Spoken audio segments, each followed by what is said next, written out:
Welcome to this video on our series in the course Competition Policy and Strategy. This video is on exercise 10.2, Research and Development. In this exercise, we want to model firms' profit maximizing behavior in a world where they can spend money on research and development and thereby facilitate productive efficiency, i.e. reduce their marginal costs.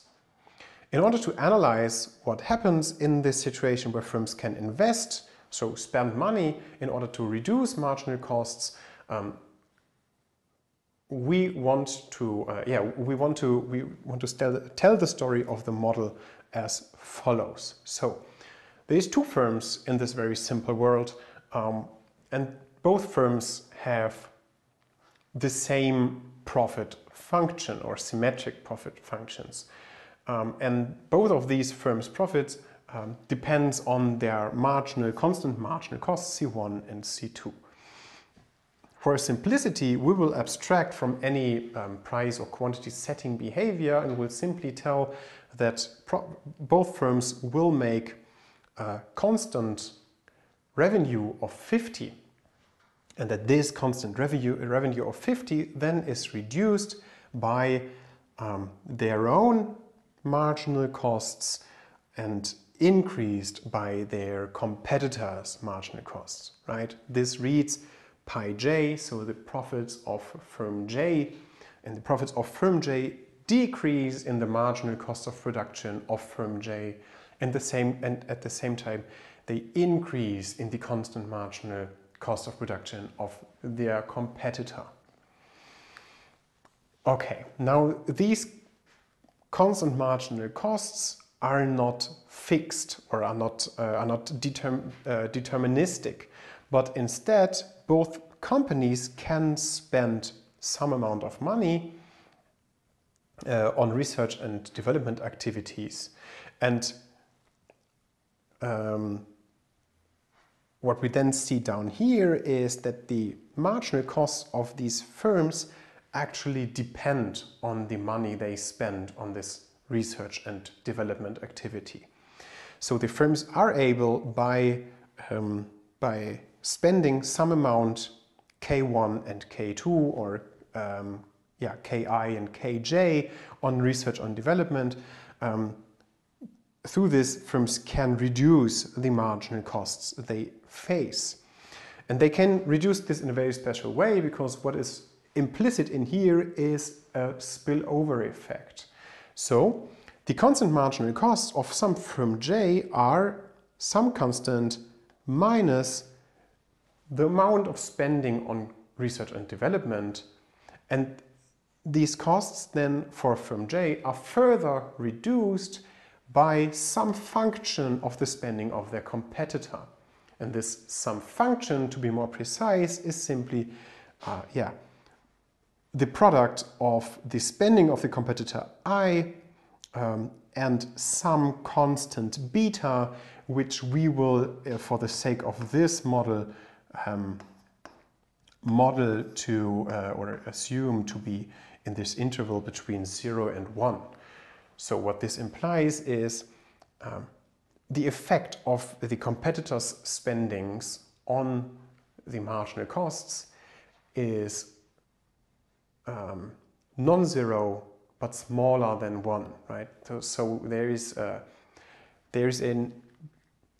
smaller effect of your spending in R&D on your competitors' marginal cost than on your own, all right? Right, and then finally I kind of glossed over this previously. We say that these spendings for R&D are not for free, but rather firms have to pay these amounts, so the costs of spending on R&D are modeled to be 0.5 times the squared amount of R&D. All right. Now in the first part, in this first tasks, we are going to determine research intensities K1 and K2, so one for each of the firms. And in this benchmark situation, these firms are competing against each other in choosing this amount of R&D. So in other words, firms determine their desired level of cost reduction, taking into account their competitors' decision. Again, their competitors' spending decreased their own cost reduction, their own costs as well. We are asked to calculate firms' profits, their marginal cost and equilibrium for some spillover parameter, which will, for the sake of this task, be 1/4. And then the question is, what is the effect of changing the spillover parameter beta on a firm's optimal research intensity? So how does changing the intensity of the spillover effect affect the profit maximizing choice of spending onto research and development? All right, so let's start by finding the profit maximizing amount of research and development. So, because this whole setting is symmetric up until now, and I believe for the rest of this exercise as well, we have the same profit function for both of these firms, so we simply consider one of these firms and call it firm I, the other firm J. But of course, as always in these symmetric scenarios, you can simply interchange indices and have the same results for the other firm respectively, right? All right, let's consider the profit function. We said earlier that the profits of any firm equals 50 minus 3 times the own marginal costs plus the marginal cost of the competitor. In addition, we said that firms incur costs from putting out or from investing into research and development in this functional form that we said earlier. And then there's one final note on this profit function. We already want to highlight here that these marginal costs are functions of the spendings in research and development, because profit maximization per assumption in this model happens over the choice of K, the amount of spendings onto research and development. So it's important to know when we down the road want to calculate the first order conditions that we have to keep in mind that the marginal costs are functions of these parameters. All right, so yeah. First, what we did is simply simplify this profit function up here, and then we calculate the profit maxima. In order to find the profit maximum, we calculate the first order condition of this maximum. So we calculate finally the first order derivative of this profit function and force it to be equal to 0. And if we do so, well, this term simplifies very nicely, and the result is that through this first order condition of the profit maximum, it must be true that the profit maximizing quantity of research and development, Ki, equals 3 minus beta. All right, now knowing this, we can calculate the actual profits of the firms. So we have calculated Ki equal 3 minus beta. Of course, by symmetry, the same is true for Kj. So now we know Ki and Kj. We can substitute it into our profit function and calculate profits as a function of beta. Of course, you can also immediately also substitute beta for 1/4 as it was given in the exercise and skip this intermediate step. We decided to take this step-by-step approach here.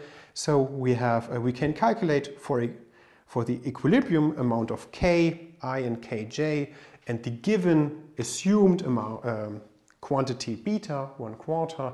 We can calculate profits for both of these firms, which is approximately 43.09. Accordingly, given the functions of the marginal costs that were given in the exercise, plugging in beta, as well as again plugging in Ki, Kj and beta, we can then calculate the marginal cost that result in this equilibrium, which is 1.56.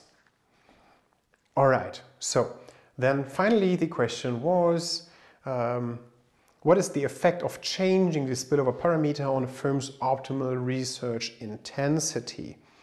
And of course, one way to find this out is by looking at the derivative of this expression, right? We're asked, how does changing the spillover parameter beta affect the optimal research intensity? Well, the optimal research intensity is Ki equal 3 minus beta. How does K change if beta change? It obviously has a negative sign, right?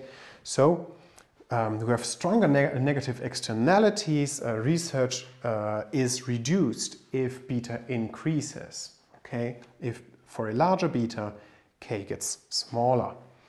Intuition being larger spillover that are not spillover effects that are not internalized, and therefore the amount the spendings on research and development are decreased.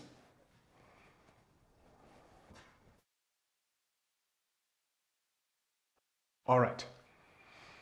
Now let's consider a situation where firms can actually agree on the amount of spendings on research and development. So firms are now able to agree on the level of their respective research intensity, so on the level of K, so that the joint profit is maximized. All right. So both firms now, by assumption, employ a joint profit maximization and implicitly maximize this profit by choosing both Ki and Kj at the same time. In this situation, we are then asked to, very similarly to what we just did, calculate the profits, marginal costs for the same parameter beta of 1/4. And then we are asked to find what is the minimum spillover parameter beta so that firms invest more in R&D in comparison to the previously analyzed benchmark situation where firms compete and not cooperate. Let's do this step by step. First by find the profit maximizing investment into research and development under these new assumptions, namely this joint profit maximization. So we have this joint profit function, which is simply the sum of the individual profit functions of both firms.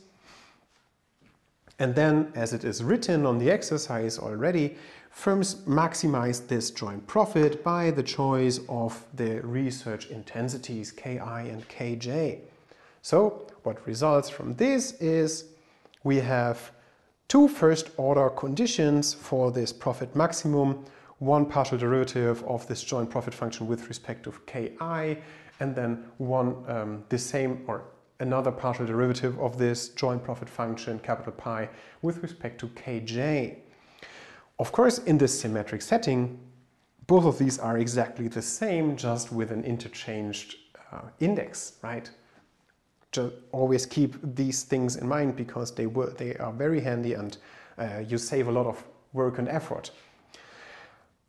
Right, so similar to what we previously did, we find a first order condition of this maximum, which is where we can calculate the profit maximizing, or where we can find the profit maximizing spending on research and development as a function of spillover parameter beta. All right, so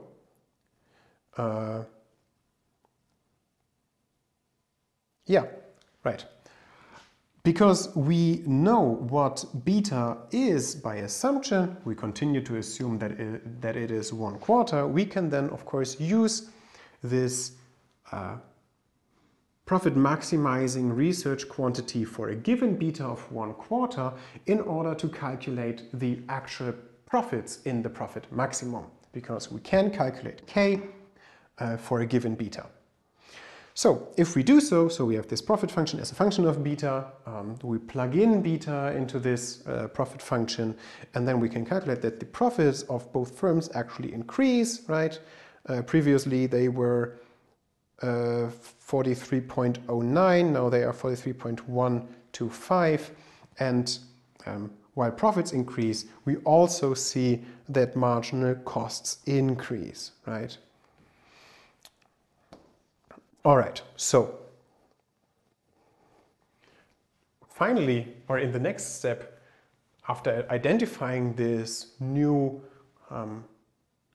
equilibrium under this cooperative profit maximization, we are now asked to compare the research intensities between task A and task B, so before or with and without and with cooperation and joint profit maximization. And we are asked for what beta will the research intensity actually be larger if we allow for this cooperation. And how we do this? Well, we compare, or we want to find out, when is the research intensity under task A larger than the research intensity under task B, all right? That's where this notion comes from over here. We have, of course, calculated Ki in task A as a function of beta. We have also calculated Ki as in task B as a function of beta. So we can plug in these values and then have this beautiful statement that reads 2 times beta plus 2 must equal 3 minus beta, which is, of course, very simple to rearrange. Just add beta to the one side, subtract 2, and we quickly find out that beta must be larger than 1/3, right? So just by rearranging, we see beta larger 1/3. So colluding, that is of course the beta value for this statement is true. So for any beta larger than 1/3, it is true that the research intensity under task B is larger than the research intensity under task A. Or in other words, colluding on research leads to more research only if the negative externality is strong. So for any beta smaller than 1/3, research intensity would be higher without the collusion, so higher under task A. Research intensity is reduced by the collusion. For this given beta parameter, I should add this, for beta equals 1/4. All right, so we saw that actually even this joint profit maximization and this collusion of these firms, allowing for this collusion in regards to spending on research and development, does not always result in larger spendings on research and development, but this really depends on the research spillover parameter beta, and only for certain intervals which are defined by this unequation, we will actually see larger spendings under collusion.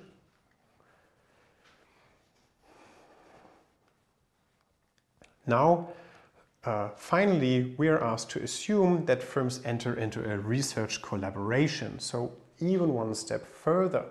And we will characterize this research collaboration in the sense that, in the way that this collaboration now increases the spillover parameter to 0.4. As a reminder, previously it was 0.24, now it is 0.4. We are now asked to calculate the profits and the marginal costs of the firms in equilibrium, and then find out how large the value for the spillover parameter under the research collaboration would need to be for the research cooperation to increase the firm's research intensities.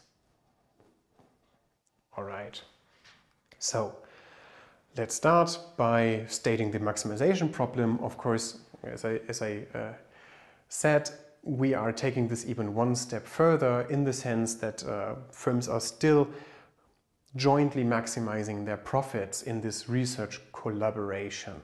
So we have the same problem maximization as in B.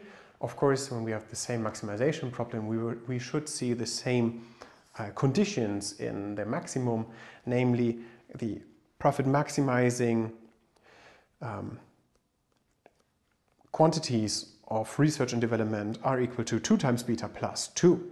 So in this scenario, for a beta that takes a value of 0.4, now we see increased profits of 43.92, and we see decreased marginal cost of 1.08.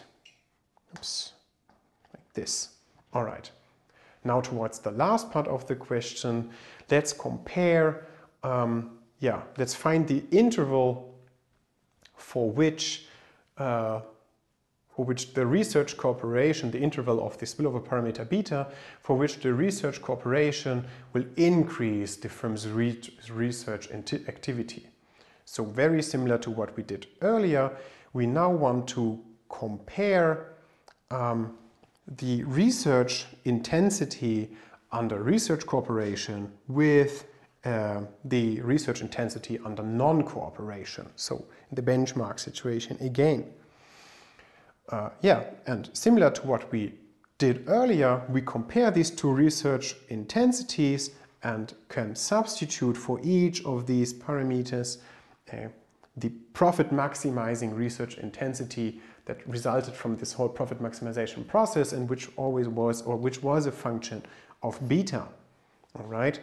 So substituting this profit maximizing research intensities, we find out that this inequality is true only if the spillover parameter beta has a value larger than 3/8, which, as a reminder, is 0.375, which of course is larger than 1/3 and smaller than 1.4, right? So it's right sitting in the middle of this interval. So what we can see is the research cooperation with exchange of the results, which is our wording for with increased spillover parameter beta, generates efficiency effects, so more research, a larger K, even if the companies would have done less research if they only colluded, right? Because this value is smaller than the required, we have it, other way around, even though this value is larger than this critical value for beta that we calculated earlier. So in this version of the model under B, for this critical spillover parameter, as well as for the actual spillover parameter of 0.4 that we are going to assume down the road, we would see a reduction in research intensity. However, under this idea, under this introduction of research collaboration and the exchange of research, so which resulted in an increase in beta, we see that we actually have an increase in research intensity.